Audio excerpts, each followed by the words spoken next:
Yes, ma'am.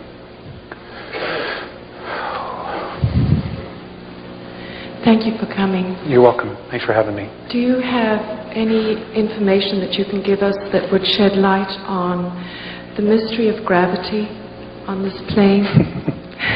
And is it indigenous to this planet, or is it a mutation? And say that again. Is there what? Is it indigenous to here, to the solar system? Gravity? Yes, to Earth. Or is it a mutation? And would it disappear when the frequencies begin to raise? Okay.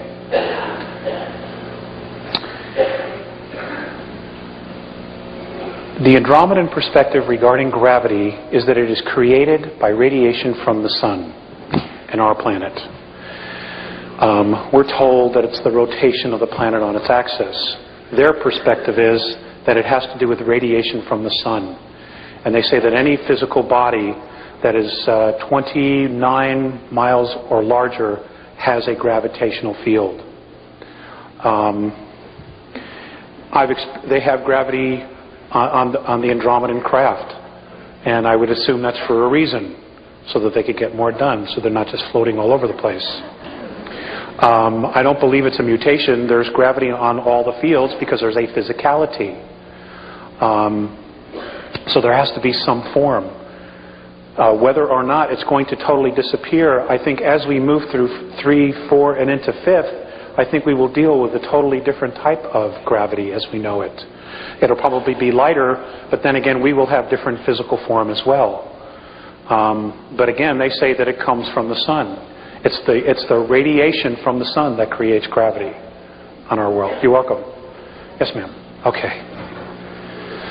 Oh. I have 2 questions. One quickly. They display mutual respect and love, but I'd like to know how they do that. And the second question, in our society, all of our myths and legends seem to be blueprints for our lives. And I'd like to know what kinds of myths and legends, if they have them, that they have. I know you probably don't have time to tell us one tonight. If you would, I'd love it. But, you know, if you could get that information for Val, I'd love to have that. Okay. They don't call them myths. They call it history. Okay? And I will give those to Val. All right? And you're right, there's a lot, but it's history. We have taken truth and shrouded it as myth because we're hiding an agenda. How do they show mutual respect? They just honor every aspect of their life and everybody else's life. Because they're so evolved, there's no such thing as crime there. There's no laser shootings on a mothership. There's no... they need for nothing. They absolutely need for nothing. Anything that they need is given to them for evolvement. And they all work towards that. They wouldn't think about leaving somebody behind. I'll give you a good example of that too.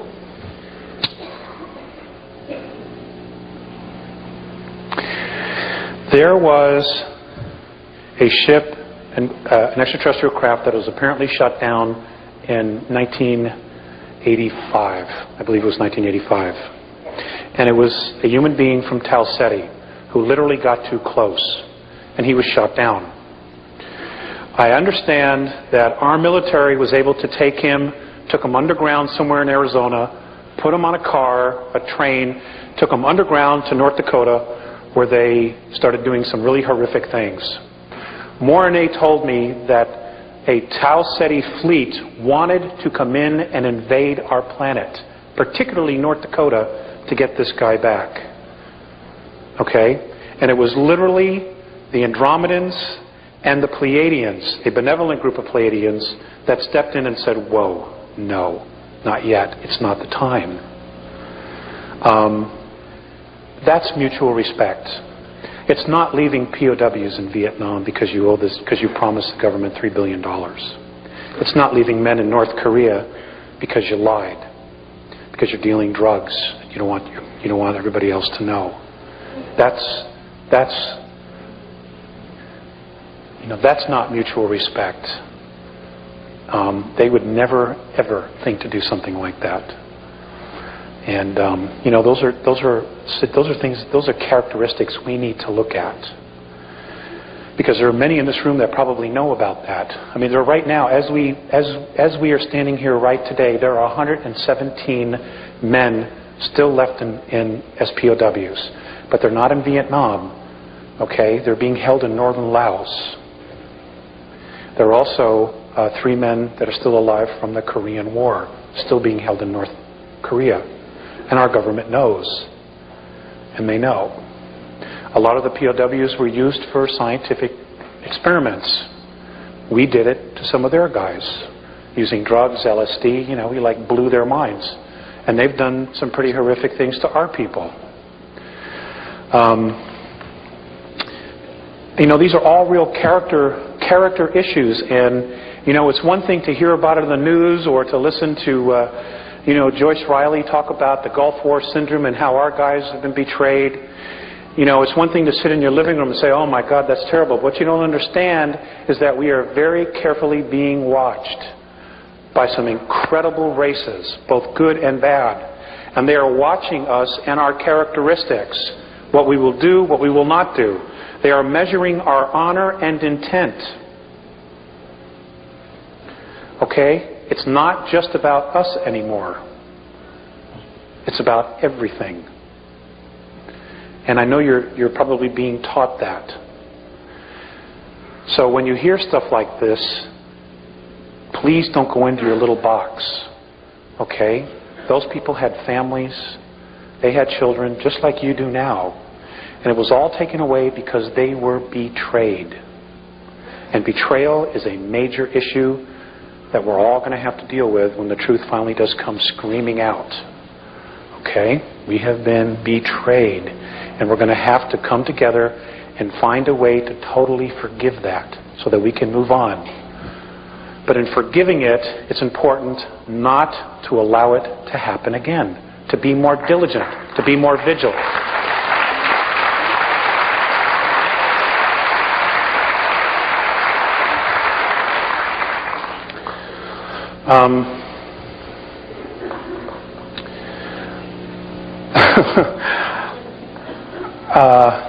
I'm so tired. I don't even have my notes. Okay, it's on the internet. All right, the Earth Changes is on the internet. Most of you already know. Okay, you're looking for dates, specific dates, what time, so on and so forth. That's not important. It is definitely coming, but it's all a probability as to when. All right, but there are more people negatively polarized on the planet that it's almost a sure thing that it's going to happen at this point. The internet is a leading edge research group.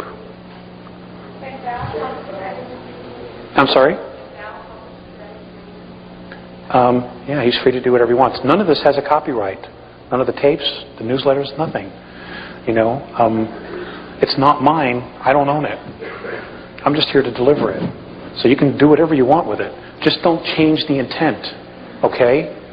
Just don't change the intent. Alex, we have some of your newsletters that you sent, and I'm going to have them in the bookstore for people. There's not enough for everybody, but there's quite a few for those of you who are interested. We'll also post the address for that newsletter for everybody, so if they want to get those kinds of specific dates, they'll be available to them. Yeah, that's a good idea. It is behind the one we see. Here, I'll show you what I mean. Okay, this is the sun. This is Earth and her moon. The second one is smaller. It is behind it. If you're standing on Mars, you see it. Okay? You see it. As it turns, now the reason it was done, the reason our planet was moved is because the surface could not handle the radiation of two suns after the last war that was here. So they had to do something about moving it. Now, when I asked, well, who moved this? The response I got from RNA, and this is the only answer I got, was that this is something the Pleiadians had to answer. So I don't know if there's an agreement for them to bring this information out, or if they were responsible for it. I don't know. Okay? But apparently there is some evidence coming to light that they clearly suspect that there are two. Okay? Let's see. Hold on. I want to end this with. I want to read something, and I want to thank the gentleman in the back for bringing this up.